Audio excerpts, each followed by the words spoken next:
So here we are in the first Monday of Lent, first full week of Lent. I'm Nancy Clark, an old timer at St. Mary's, and I'm going to reflect from the reading from Phoenix in the Ashes, our book. I grew up in Phoenix, so I have long been surrounded by images of the phoenix bird, gorgeous feathers, great plumage. It's everywhere. It's in the airport. The story is a beautiful one, too. There is always only one phoenix. There's not a covey of little baby phoenixes or a little flock, just one magnificent phoenix at a time. And then the way the story goes, at some point, that phoenix decides that it should end its days. And so it sets itself on fire, and down it goes in flames. But miraculously, from those ashes comes a splendid, resplendent new phoenix, gorgeous in every way. A resurrection for sure, new life. And though we often think of lilies and eggs and chicks as being Easter symbols, phoenix bird is an old resurrection symbol. So now, carrying that symbolism forward, the metaphor, the imagery, then the ashes, I should think, are symbols of Lent, a birthplace of change and new life. The reading for today focuses on creativity. In the writer's case, this was an insight that she derived about creativity from an experience at the time of the Cuban Missile Crisis when, amazingly, she was also writing a musical. And it was an unnerving experience for sure, but she had a great insight born of that experience, and it was, to quote, "I believe any act of creativity is an act against destruction."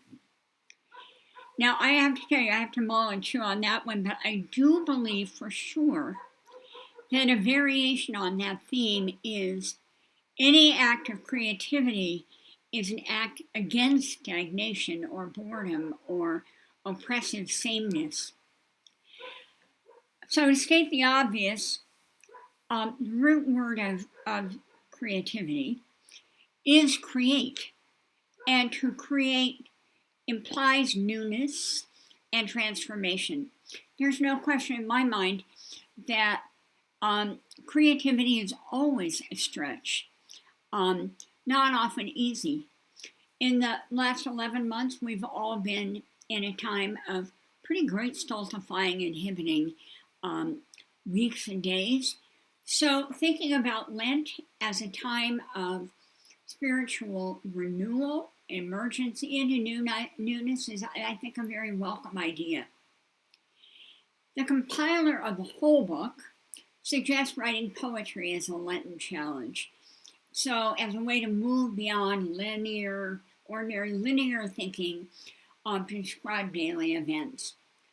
Now, that's a form of experience of creativity for sure, but it's one that I, for instance, would find boggling. So, if creativity is an approach to spiritual renewal, it's important then for each of us to come up with, to create a new way to think or act or do, one that leads to spiritual growth, so that we can experience new growth born out of those very ashes of dry, old dailiness. Now I've decided to accept the challenge. Won't be poetry, but I've decided on pop-up prayers.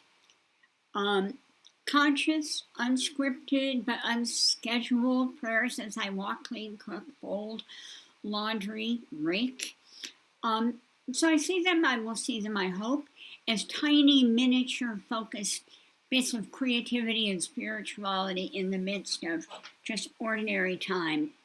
So we'll see how it goes.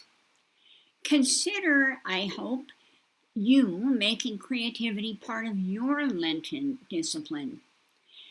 Think Then maybe someday when we're all back together, we can have a creativity fair, sort of potluck, when we can share the fruits of our spiritual endeavors, our creative endeavors. So on that note, blessings to you in this first full week of what we hope will be a very creative Lent.